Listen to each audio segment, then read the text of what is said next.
Buonasera cari telespettatori, grazie per aver scelto di restare in compagnia anche questa sera di iReporter per te. Grazie da parte comunque anche della nostra azienda, quindi del gruppo editoriale TV7, per aver seguito ieri sera il faccia a faccia con il sindaco Bitonci e la cittadinanza. È stata una bellissima puntata, tante cose sono emerse e posso dire, anche se non sono nessuno, che se l'è cavata, credo, egregiamente, perché comunque era 1 contro 100, non è mai facile come situazione. Va invece meglio a Cristina Ghiringhello, che è l'amministratrice di Forema. L'ho detto bene? Bravo, Ce l'ho fatta, giusto. mezz'ora di prove, Confindustria Padova, che fa un faccia a faccia alla fin fine, 1 contro 1, tra virgolette 1 contro 1, perché Bene. vogliamo parlare questa sera di lavoro per giovani e soprattutto come trovarlo. So che c'è un qualcosa di molto importante, uno sportello fantastico, mi viene da dire, proprio per dare la possibilità ai nostri ragazzi di essere formati, di essere orientati e soprattutto uno sportello che veicola anche appunto un contatto importante tra ciò che è il mondo azienda e il giovane in sé. Non finiamo qui con i reporter per te, ma sappiate che toccheremo un'altra notizia, una notizia di cronaca. Polizia di Stato, estate in divisa invernale. Sapete che anche se stenta un pochino ad arrivare il caldo, quando arriva è bello tosto. Immaginate voi di avere la giacca invernale, la camicia, i pantaloni, i calzettoni. Penso sia veramente difficile, insomma, lavorare in questa situazione. Torniamo al nostro ospite iniziale. Allora, grazie di averci raggiunto e Grazie a voi. un accenno su che cos'è Forema. Ce l'hai fatta. 2 volte, 2 su 2. Beh, Forema è l'ente di formazione e si occupa anche di lavoro di Confindustria Padova, quindi la società è comunque Confindustria che si occupa di varie cose, è un'associazione delle imprese e noi siamo il braccio operativo che fa soprattutto attività di formazione. Negli ultimi anni però la parte formativa non è più valida solo per le persone che hanno già un lavoro, quindi una formazione continua per gli adulti, per gli occupati, ma sempre di più sta diventando una formazione propedeutica a trovare un lavoro. È un'immagine corretta questa che ho selezionato, questo è un corso, alla fin fine è un momento della Sì. formazione che voi offrite ai giovani? Sì, questo è il Cubo Rosso, che è un centro di formazione esperienziale che abbiamo aperto 2 anni fa qua in zona industriale, perché volevamo essere, da una parte fisicamente vicino alle nostre aziende, quindi la scelta della parte di Via delle Industrie proprio per essere vicino alle imprese, ma questo è un centro dove facciamo formazione in modalità esperienziale che è aperto soprattutto, quindi non solo alle aziende, ma anche ai giovani delle scuole e dell'università con cui collaboriamo molto per fargli provare un modo di fare formazione molto più attivo e interattivo, quindi un po' meno la modalità d'aula tradizionale, sempre di più invece il far fare delle cose. È il segreto un po' del 2014, viene da dire, insomma, del nostro recente periodo, far fare? C'è bisogno di questo? Ce lo siamo un po' persi. Ho condotto varie interviste e spesso e volentieri emerge questo, cioè il fatto, ma tu sei capace anche semplicemente di cambiare, dico una stupidata, la gomma dell'auto? Io no, No, vabbè, ok, cioè sono una questa donna. manualità, no, non voglio fare i luoghi comuni, però spesso e volentieri anche la lampadina, la sciocchezza, roba del genere, chiami e non ti arrangi più. Questo ce lo siamo un pochino perso e penso che sia comunque un patrimonio importantissimo per i nostri giovani da riprendere, visto che è cambiato completamente, globalmente tutto. Quindi ricicliamo, non si butta via più tutto al primo perché non abbiamo i soldi e tante cose del genere. Il design alla fin fine, secondo me, è un riciclo chic, giusto? Prendi una sedia che la volevi buttare, la dipingi, la rimetti un po' a nuovo, 300 euro E via. e via. Sì, comunque hai ragione.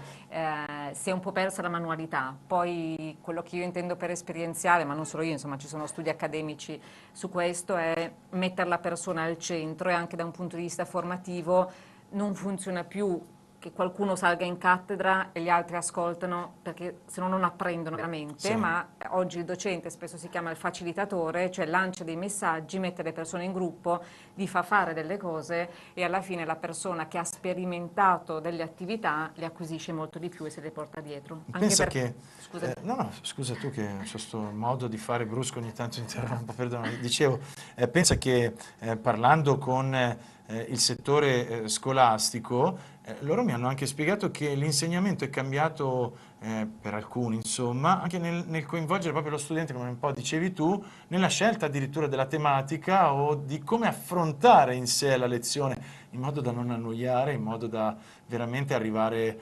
al nocciolo della questione con l'attenzione. Sì, è vero ed è soprattutto dimostrato veramente da tantissimi studi un po' in tutto il mondo, non solo negli Stati Uniti, che su questo sono ancora un po' più avanti, ma anche qui noi lavoriamo molto con l'Università di Padova, che le persone tendono a ricordarsi molto di più per un tempo più lungo quando hanno fatto delle cose, ci hanno ragionato sopra, hanno magari anche prodotto dei risultati, piuttosto che semplicemente ascoltare, prendere appunti e ripetere. E questo viene richiesto molto anche nel mondo del lavoro. Oggi è vero che viene richiesta manualità in alcune professioni, ma il fatto che la persona si metta in discussione, si metta in gioco, sia in ambito formativo, ma sia soprattutto nel mondo del lavoro, è più importante che conoscere delle cose. Allora pensate, perché sapete noi giornalisti amiamo sempre le cifre, amiamo preoccupare, con una disoccupazione tra i giovani, quindi cresce sempre di più dai 15 ai 29 anni, che in Italia sfiora il 30% e che a Padova è più che raddoppiata negli anni della crisi, dal 7,9% del 2009 al 18,5 dell'anno scorso, quindi nel 2013, Veneto da 90, scusate, da 9,7 a 17,4%, quindi si parla della regione come dato globale. L'allarme cresce nella fascia 15-24, dove la disoccupazione tra i giovani attivi è balzata a Padova al 32%, quindi 8,1% nel 2009 contro il 25,3% del Veneto dal 14,4. Quindi una situazione che non è di certo proprio di quelle ottimali, mi viene da dire, sorridendo amaramente però su questi dati che ho appena letto. Cerchiamo velocemente, perché abbiamo poco tempo e siete invitati a fare domande se vi fa piacere o a dire la vostra.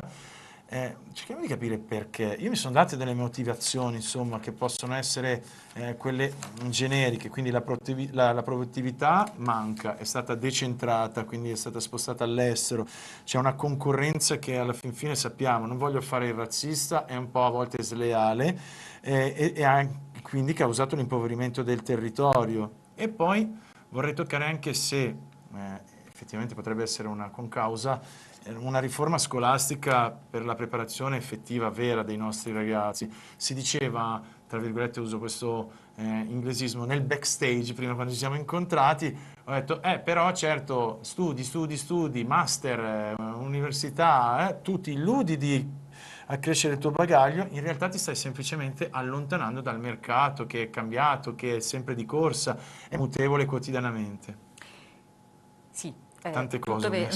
messo, un sacco di cose, me Allora, ne rendo io conto. non sono così preparata sui numeri, però che la disoccupazione in senso lato sia aumentata è vero, che quella giovanile sia ancora più aumentata è altrettanto vero. Penso che le cause siano, dall'osservatorio che abbiamo, sia il fatto che ci sono molte persone over 50 che oggi o hanno allungato l'età lavorativa per allungamento dell'età pensionabile o sono, Stoniamo, non è sì, colpa loro, non è che no, loro no, non vogliono certo, andare a certo, casa, è che qualcuno... oppure sono state lasciate a casa anche loro, perché noi mm. abbiamo tantissime persone over 45 che tornano da noi per fare nuovi corsi di formazione per essere Io reinserite nel infatti mondo del prima ho lavoro. messo questa immagine, come potete vedere c'è un po' un mix Sì. generazionale, c'è un po' di tutto, ok, magari è una conferenza piuttosto che invece già un corso, non ho, insomma, non mi è dato di sapere perché le pizzico un po' da No, no, ma Google. hai ragione, quindi tante persone che devono ricollocarsi, persone che oggi hanno 50-60 anni, hanno figli sui 20 anni, non riescono neanche a permettersi di continuare a farli studiare e quindi se non ha lavoro il padre, figuriamoci il figlio in molti casi. Poi è anche vero che comunque molti giovani, come hai detto tu prima, continuano a studiare, io dico per fortuna, dall'altra parte però non tutti seguono veramente le loro ambizioni, quindi non è che dobbiamo necessariamente obbligare i ragazzi, si diceva appunto prima, a laurearsi, magari in una laurea debole, per poi aspettare un posto di Perché lavoro che c'è, non mi arriva. dicevi, anche un'imposizione familiare che a volte può essere un po' negativa. In alcuni casi sì, nel senso che, e umanamente lo capisco, ho una figlia anch'io ancora piccola, però uno vorrebbe sempre migliorarsi, quindi magari un genitore che ha lasciato la scuola vorrebbe vedere il figlio laureato perché insomma sicuramente ti dà più soddisfazioni, però se questo figlio oggi come oggi, diciamocelo, cioè le lauree tecniche, le lauree in ingegneria sono ancora tutte ad altissimo livello occupazionale, prima ancora di finire, le lauree chiamate quelle più deboli, quindi più su lettere, filosofia, ma non voglio citare facoltà diverse, comunque considerate deboli, che magari non ti offrono grandi occasioni di lavoro, ci sono soluzioni intermedie, cioè il Ministero, il MIUR ha fatto tante cose, qualcuna giusta, qualcuna meno, però ad esempio negli ultimi anni ci sono gli ITS, che sono degli istituti tecnici superiori, che permettono alle persone non di acquisire una laurea, però di fare 2 anni di biennio specialistico con praticamente garantito il posto di lavoro, perché sono delle attività con le aziende che poi prevedono comunque l'assunzione di queste persone. Attenzione, sono rimasto un attimo spiazzato perché abbiamo Giuseppe da Rovigo. Allora andiamo Buonasera subito Giuseppe. a dare parola. Giuseppe, buonasera. Buonasera, sono in Buonasera, diretta? prego. Vuole fare una domanda? Grazie. Prego, a lei la parola. Sì, volevo Grazie per fare averci proprio una chiamato. domanda inerente a un po' al discorso che state parlando Sì. del lavoro per i giovani, come trovarlo. Oggi proviamo. Mi sente? Sì, la sentiamo. Mi sente? Perché sono in una zona dove non si prende tanto. No, Giuseppe, la sentiamo bene, prego. Molto. Ecco, la ringrazio. Fare solo una domanda. Io purtroppo negativamente appartengo a un'altra fascia di età e di questa fascia qui dei miei colleghi cinquantenni, cioè mi dispiace veramente per i giovani che hanno dei problemi a farsi strada, però è il peggio ancora che noi cinquantenni di età avanzata siamo messi di gran lunga peggio di loro, perché sfortunatamente o fortunatamente, dipende da uno da che punto di vista è.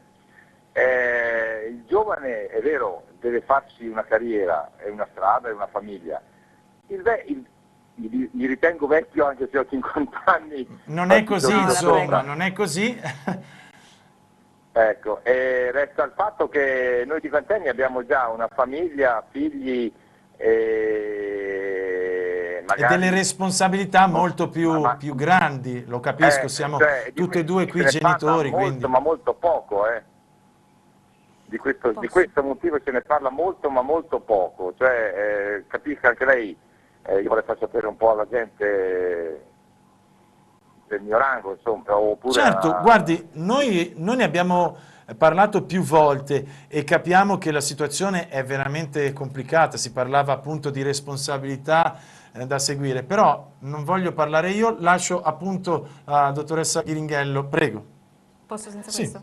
Sì, allora, se posso fare una sintesi, questo è vero, purtroppo si va anche un po' a mode. Noi negli ultimi 4 anni abbiamo gestito solo progetti di formazione, di reinserimento lavorativo per persone over 45, quindi quelli della fascia di età del signor Esatto, Giuseppe. come il signor Giuseppe. E ci siamo un po' scordati, quindi non c'erano nemmeno dei finanziamenti per fare questo tipo di attività dei giovani. Adesso sembra un po' l'ondata per cui non ci si preoccupa più di recente le persone di una fascia d'età più adulta ed è tornata l'emergenza giovani. In realtà l'emergenza lavoro c'è in A tutte le tutto fasce tondo, d'età. esatto, perché non c'è più il periodo fornero dove tutti esodati, roba del genere, e se li sono dimenticati però questi uomini, insomma questi cinquantenni che sono lì che ancora alla loro età, tra virgolette, senza invecchiare come frase, devono poi ripartire da capo con corsi, approfondimenti, aggiornamenti e bla bla bla.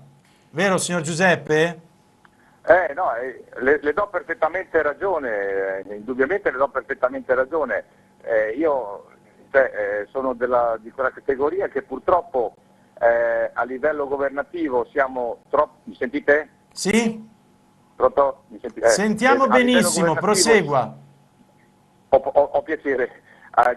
Noi della categoria cinquantenni praticamente ci troviamo in quella fascia di età dove siamo troppo giovani Sì, per nostra per andare in fortuna, per andare in pensione. pensione e troppo vecchi per trovare un datore di lavoro che purtroppo con tutte quelle aziende che stanno chiudendo non ci prende, perché possono fare il governo, chi per esso può fare agevolazioni sotto tutti i punti di vista, sotto tutti i fronti, però manca effettivamente a livello pratico il datore di lavoro che dia un lavoro a un cinquantenne.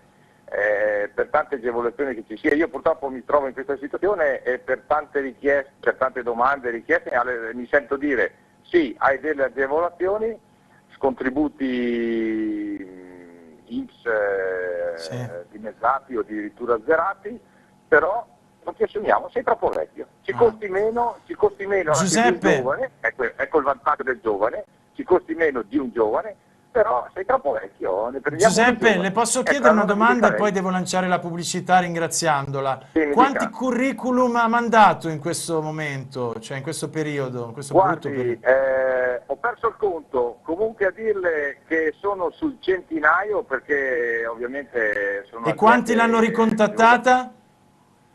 Ma dunque di contattata 5, dei quali 3 forse e 2 da vedere. Qua Mamma mia. partirei. Mamma mia. E Giuseppe, io ho io la detto un ringrazio per centinaio, aver ma chiamato.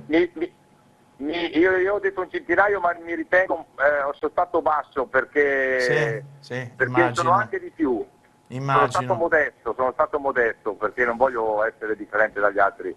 Però Certo. Cosa cerca di Giuseppe? contattati, mi dica. Cosa cerca? Vabbè, io cerco un'occupazione, ovvio, per andare No, ho avanti. capito che Purtroppo, settore, che vede, magari ecco, uno ci sente e dice va che mi serviva proprio. no, io sono un manutentore di fabbrica, grazie, non vorrei farvi Manutentore pubblicità di per televisione, non fabbrica. vorrei, Se serve un manutentore per di fabbrica, nient'ale. chiamate noi che noi abbiamo il numero del signor Giuseppe e vi mettiamo in contatto. Ok, grazie La Giuseppe. ringrazio, la ringrazio, molto gentili, Ma per continuate cosa? Non ho che fatto siete mica Buonasera, ottimi. in bocca niente. al lupo. Allora, adesso lancio la pubblicità e poi commentiamo un pochino la telefonata e proseguiamo il discorso. Grazie Giuseppe e io mi auguro che non ce ne siano tanti in questa situazione anche se sappiamo la risposta. Diteci la vostra, fate domande, siamo qui a vostra disposizione.